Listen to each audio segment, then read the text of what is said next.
Margin যদি ভালো থাকে, আপনার প্রোডাক্ট ক্যাটাগরি বা নিশ যদি চুজ ঠিক মতো করে, তাইলে আপনার ছোট থাকতেও প্রফিট করা পসিবল কিন্তু, ঠিক আছে? এবং I would say after all this years যে আপনাকে প্রথমে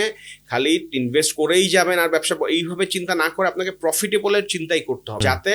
আপনি ব্যবসাটা সবসময় করার সাহস পান অ্যান্ড আপনার কখনো এটা একটা আপনাকে ডুবানোর একটা না হয় যে বড় হচ্ছে কিন্তু এটা মাইনাসে চলে যাচ্ছে পিছন দিক থেকে। যখন আপনি একটা সময় ফান্ডিং এর একটা সোর্স বন্ধ হয়ে যাবে, তখনই আপনি একটা কলাপস করা কিন্তু একটা সমস্যা হইতে পারে আর কি। সো যাই হোক, তো এক নাম্বার আমার যেটা মনে হয় যে সবার আগে যেটা হয় ফাউন্ডাররা যেটা ফেস করে সেটা হচ্ছে যে একটা নির্দিষ্ট স্টেজ, ধরেন ওই যে 1 থেকে 10 পর্যন্ত যখন যায়, তখন সে চিন্তা করে যে মার্কেটিং এখন টিমটা লাগে, কিন্তু সে ফাউন্ডার হচ্ছে টেক বা ফাইন্যান্স, কিন্তু তার মার্কেটিং এর কোনো কো-ফাউন্ডার নাই। আর মার্কেটিং এর কো-ফাউন্ডার সবসময় থাকবেই না, তখন মার্কেটিং এর যেহেতু নাম্বারস এন্ড সেলস আলাদা একটা খুবই ইম্পর্টেন্ট মেজর একটা স্ট্রিম, তখন সে চিন্তা করে যে এটার জন্য একটা ভালো লিডারশিপ দরকার। সো এইটা একটা পাওয়াটা ইজ ভেরি টাফ থিং, এবং ওই লিডারশিপটা আনার পরে ও যদি খুব এক্সপার্ট রেঞ্জ থেকে আসে বা ভালো জায়গা থেকে আসে, তাকে ইন্টারনাল কালচারে সেট করাটা is one of the toughest thing.